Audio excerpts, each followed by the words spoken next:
এদিকে কোচবিহারে বিজেপির পরিবর্তন যাত্রায় হামলা চলেছে বলে অভিযোগ। পরিবর্তন যাত্রায় রথে তৃণমূল হামলা চালিয়েছে বলে অভিযোগ। এই হচ্ছে সেই ছবি।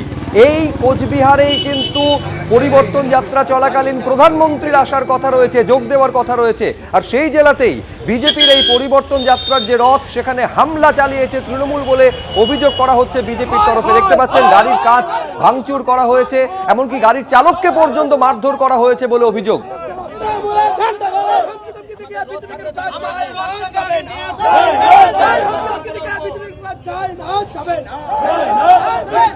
আগামীকাল থেকে শুরু হচ্ছে বিজেপির পরিবর্তন রথযাত্রা, এবং সেই উপলক্ষে রথ যখন কোচবিহারে আসছিল সেই সময় মহিষবাথান এলাকায় বিজেপির এই রথের ওপর হামলা চালানোর অভিযোগ ওঠে তৃণমূলের বিরুদ্ধে। সামনের যে কাজ, সেই কাজ ভেঙে দেওয়া হয় এবং চালককেও মারধর করা হয় বলে এমনটাই অভিযোগ করা হয়েছে বিজেপির পক্ষ থেকে। ঘটনাকে কেন্দ্র করে উত্তেজনা ছড়িয়েছে।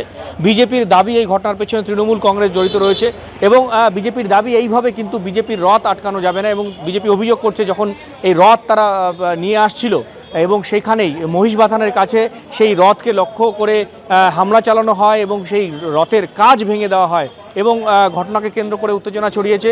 ইতিমধ্যেই পুন্ডিবাড়িতে কিন্তু বিজেপির পক্ষ থেকে এই ঘটনার প্রতিবাদে পথ অবরোধ করা হয়েছে স্থানীয় বিধায়ক সুকুমার রায়ের নেতৃত্বে। সব মিলিয়ে রথযাত্রার ঠিক আগের মুহূর্তে কোচবিহারে এই ঘটনাকে কেন্দ্র করে উত্তেজনা। তৃণমূলের বিরুদ্ধে অভিযোগ উঠছে, যদিও সব অভিযোগ অস্বীকার করেছে শাসক দল। ক্যামেরায় শুভ সাহার সঙ্গে শুভেন্দু ভট্টাচার্য, এবিপি আনন্দ, কোচবিহার।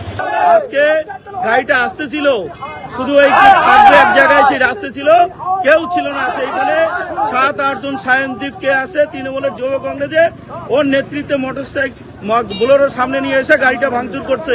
আরে কালকে তোরে থাক সামনাসামনি ক্ষমতা থাকলে, কালকে যদি থাক সামনে থাক, কালকে যদি ক্ষমতা থাকে, আজকে পুন্ডিবাড়িতে হয় তোদের ক্ষমতা থাকলে।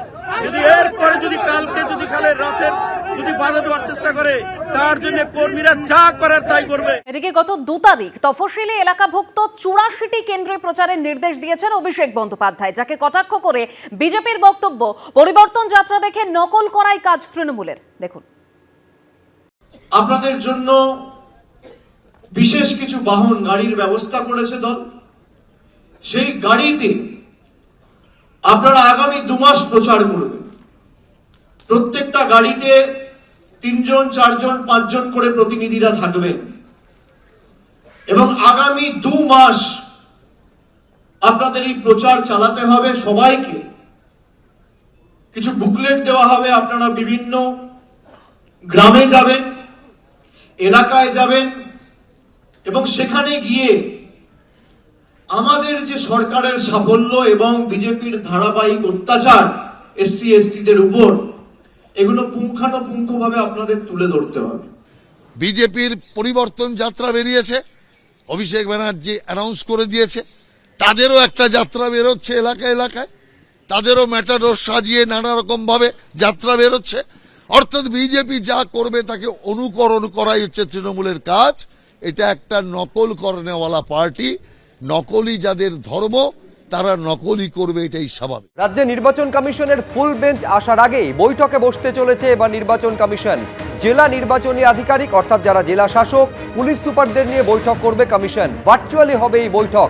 এই বৈঠক করবেন ডেপুটি নির্বাচন কমিশনার জ্ঞানেশ ভারতী। সিইওর উপস্থিতিতে এই বৈঠকে ভার্চুয়ালি যোগ দেবেন ডিজিপি এবং সিপি। এবিপি আনন্দ, এগিয়ে থাকে, এগিয়ে রাখে।